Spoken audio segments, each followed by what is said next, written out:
Olá, assinante da plataforma XLang. Vamos dar continuidade sobre o tema oxigenoterapia nasal de alto fluxo, a insuficiência respiratória hipoxêmica. Abordamos na primeira parte como funciona essa técnica. Na segunda parte, quais as evidências científicas que fundamentam o seu uso nessa condição em particular, ou seja, na insuficiência respiratória hipoxêmica. E agora vamos abordar como utilizar isso na prática, como usar o sistema de alto fluxo. Podemos usar como exemplo a configuração do OptiFlow, que é um sistema que é disponível atualmente no Brasil. Ele pode ser configurado com ventilador mecânico, pode ser configurado com um sistema de blender, que é um misturador de oxigênio com ar comprimido, ou, mais frequentemente, a configuração com 2 fluxômetros, que permite a composição de um FO2 a partir da titulação do fluxo do oxigênio e do ar comprimido.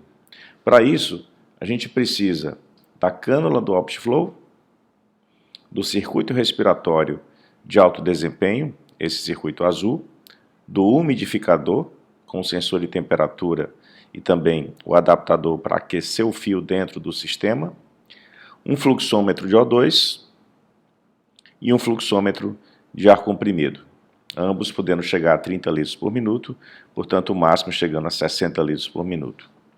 Além disso, pode haver um adaptador duplo para linhas de gás, para adaptar esses fluxos ao sistema de umidificação, e um pedestal como opcional. Através dos 2 fluxômetros, é possível titular um FO2 precisa de 21 até 80 a 100%, dependendo da titulação dos fluxos de oxigênio e de ar comprimido e da soma desses fluxos. É possível ter um certo grau de precisão nesse processo. Então, isso é um benefício do sistema de alto fluxo, onde a gente pode chegar até uma fórmula simples para cálculo da FO2. Quer dizer, multiplicando-se o fluxo de ar comprimido, que tem um FO2 conhecida de 21%, ou 0,21, somado ao fluxo de oxigênio multiplicado por 1, porque FO2 é de 100%, ambos aqui somados e dividido pelo fluxo total, então nós temos a FO2. Então, por exemplo, se eu titular um fluxo de ar comprimido de 15 litros por minuto, adicionar um fluxo paralelo de oxigênio de 15 também, a gente tem aqui um fluxo total de 30 litros por minuto. Muito bem.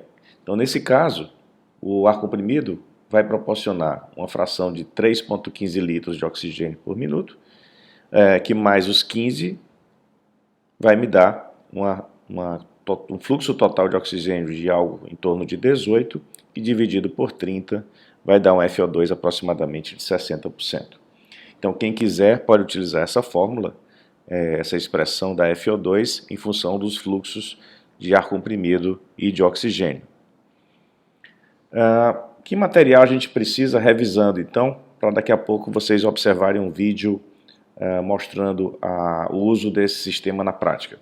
Lembrando do umidificador, do adaptador de fio aquecido, esse conector amarelo, do sensor de temperatura e fluxo, o conector azul, aqui marcado, da própria cânula de OptiFlow, que deve ter um tamanho adequado para o paciente, que ela dispõe de vários tamanhos, e do circuito respiratório com fio aquecido.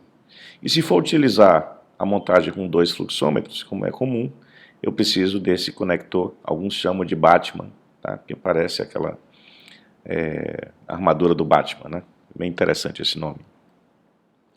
E lembrando que o umidificador ele possui 2 modos, um chamado invasivo, que tem essa figurinha de um paciente entubado, e o outro é o não invasivo, que tem essa máscara. Para entregar o gás com a umidade e a temperatura ideal, devemos utilizar o sistema no modo invasivo. Isso é muito importante, porque vai entregar um gás a uma temperatura de 37 graus com a umidade máxima, portanto, favorecendo o transporte mucociliar mais adequado.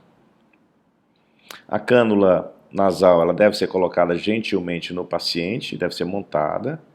adaptada aqui à região cervical ou à face do paciente, de tal maneira que a pronga nasal não obstrua mais do que 50% do diâmetro das narinas, portanto não é uma medida correta vedar a narina totalmente. Deve-se permitir o escape através de uma porção lateral por fora da cânula. E o circuito e a cânula devem ser trocados e desprezados a cada 7 dias. Lembrando de não desprezar, eventualmente, por um erro, os cabos do umidificador, que são cabos que são reutilizados, né? Eles são peça da umidificação e não entram em contato direto com o paciente. Aqui uma paciente nossa, foi o primeiro caso que utilizamos, uma paciente com insuficiência respiratória aguda, hipoxêmica grave, tinha fibrose pulmonar que exacerbou, e ela chegou a usar um fluxo de 60 litros por minuto, aqui no sistema invasivo, né, e adaptando uma pronga nasal. O paciente permaneceu 7 dias nesse tipo de oxigenoterapia e foi a única maneira que ela conseguiu oxigenar em comparação à máscara de reservatório ou mesmo a ventilação não invasiva. Portanto, na nossa visão, a oxigenoterapia nasal de alto fluxo veio para ficar na insuficiência respiratória hipoxêmica, mas é preciso saber usar. A seguir, vocês vão assistir um breve vídeo da montagem na prática desse sistema e espero que possam compartilhar experiências de uso dessa terapia, que sim, pode contribuir bastante no tratamento desses pacientes.